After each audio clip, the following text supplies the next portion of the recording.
Venice should not exist. That's not an opinion, it's what geography, engineering, and common sense all seem to agree on. Every successful city in history was built where the land could support it. Venice chose the exact opposite. It rose from a lagoon of shifting mud, shallow saltwater, and tiny islands that disappeared beneath the tides.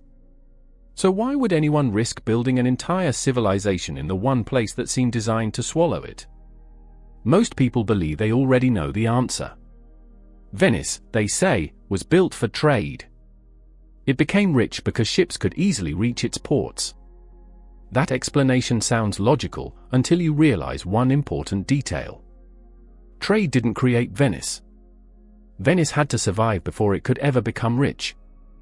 And when the city's first settlers arrived, there were no grand markets, no marble palaces, and no promise of prosperity, only fear, uncertainty, and a desperate hope of staying alive. To understand their decision, imagine standing in northern Italy during the 5th century. The Western Roman Empire was collapsing, and with it disappeared the stability that had protected millions of people for generations. One invasion followed another. Entire towns were abandoned. Roads became dangerous, and yesterday's peaceful home could become tomorrow's battlefield. People stopped dreaming about a better future. They were simply trying to survive long enough to have one. That desperate search eventually led thousands of refugees into the Venetian lagoon. At first glance, it looked like the worst refuge imaginable. The islands were little more than muddy sandbanks surrounded by shallow water. There were no forests to build with, no fertile fields to harvest, and no solid ground capable of supporting heavy buildings. It looked less like the birthplace of a civilization, and more like the place where civilizations came to disappear. So why didn't they turn back? Because they suddenly realized something their enemies never did. Every weakness of the lagoon was also its greatest strength. Invading armies depended on speed, cavalry, and large formations to overwhelm their enemies. Inside the lagoon, those advantages simply vanished. Horses became trapped in the marshes, supply wagons struggled through the mud, and soldiers unfamiliar with the maze of narrow channels quickly lost both their direction and their formation. Without building a single wall, the refugees had found one of the most effective natural fortresses in Europe. For the first time in months, they felt something they hadn't experienced in a long time: safety. But safety is not the same as survival. Building a few wooden shelters was easy enough. Building a city was something else entirely. Every new structure slowly settled into the soft mud beneath it, and every high tide reminded them that the ground itself could never be trusted. It was as if the lagoon had whispered, "I can protect you, but I will never hold you." Most people would have left. The Venetians did the opposite. Instead of searching for stronger land, they challenged one of the oldest assumptions in construction. What if a city didn't need solid ground to stand? That single question changed everything. From that moment on, they stopped trying to defeat nature and began learning how to build with it instead. It was a decision so unusual that it would eventually rewrite the rules of engineering. Their answer sounded impossible. They would build the entire city on wood. Not hundreds of wooden piles, but millions of them, driven deep beneath the mud until they reached a stable layer hidden below the lagoon. It sounds like a terrible idea because we've all heard the same rule since childhood: wood rots in water. If that's true, Venice should have collapsed centuries ago. So why is it still standing today? The answer isn't hidden in Venice's famous canals, its beautiful bridges, or its magnificent palaces. It's buried beneath them all, inside an invisible forest that has silently carried the weight of an entire city for more than 15 centuries. And once you discover why those trees never rotted, you'll realize Venice was never built by conquering nature, it was built by understanding a secret of nature that almost everyone else overlooked. The answer begins in complete darkness. Once the wooden piles were driven deep beneath the lagoon, they disappeared into thick layers of mud where almost no oxygen could reach them. That tiny detail changed everything. The fungi and microorganisms that normally cause wood to decay simply couldn't survive there.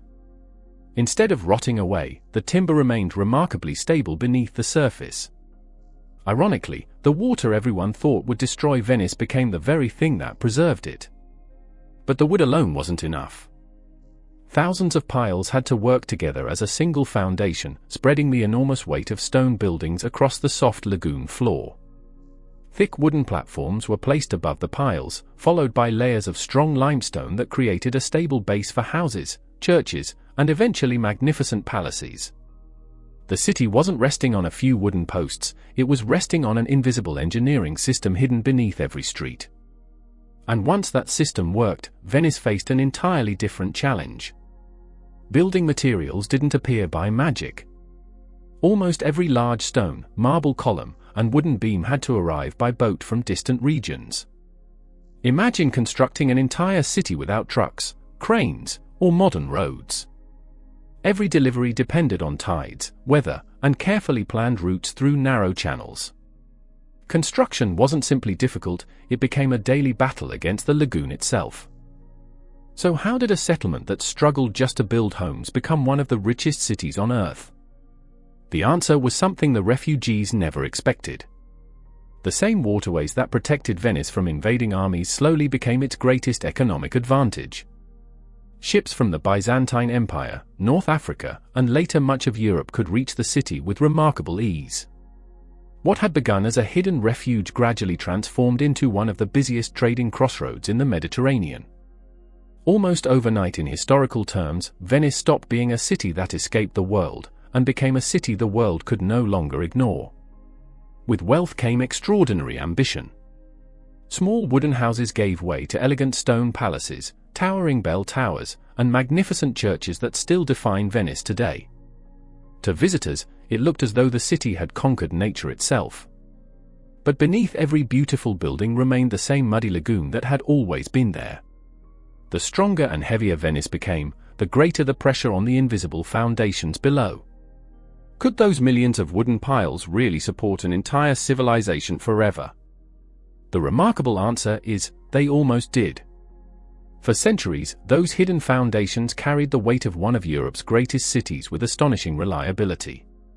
Yet the greatest threat to Venice was no longer invading armies or collapsing buildings.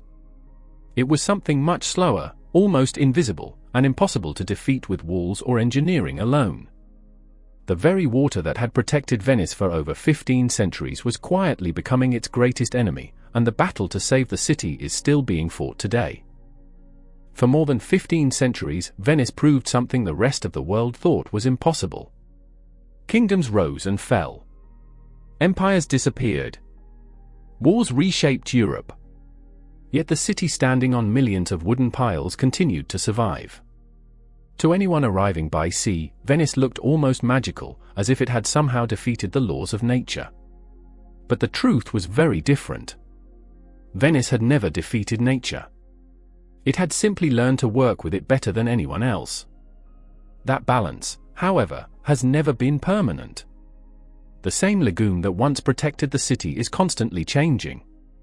Stronger tides, rising sea levels, and the slow movement of the ground beneath Venice have made flooding more frequent than ever before. The city that once turned water into its greatest defense is now forced to defend itself from the very element that made its existence possible. So how do you protect a city without destroying the environment that keeps it alive? Modern engineers faced the same challenge the first Venetians faced centuries ago. Instead of trying to fight the sea forever, they searched for a way to work with it. The result was the Mose project, a system of enormous movable flood barriers hidden beneath the entrances to the lagoon. On ordinary days, the barriers remain invisible below the water, allowing ships and tides to pass naturally. But when exceptionally high tides are expected, they rise from the seabed to temporarily shield Venice from flooding. Even today, the city's survival depends on understanding nature rather than overpowering it. Perhaps that's the most extraordinary part of Venice's story. The technology has changed dramatically, but the philosophy hasn't. 1500 years ago, the refugees survived because they respected the lagoon instead of trying to conquer it. Today's engineers follow exactly the same principle. They know Venice can never be separated from the water. The challenge has always been learning how to live alongside it. In a way, the city is still being built, even after all these centuries.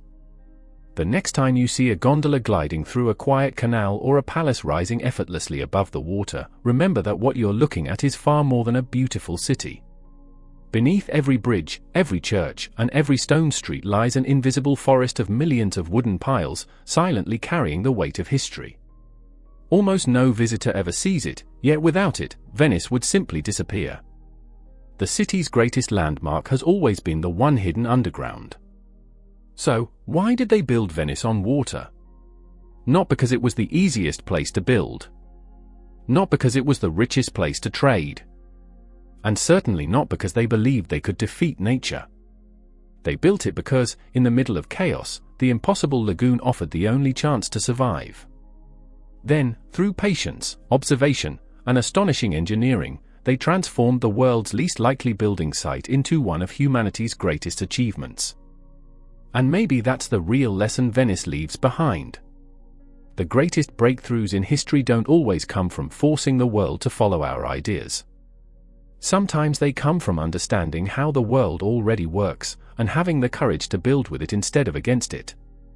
That's why Venice isn't just a beautiful city. It's proof that one impossible question can change history forever.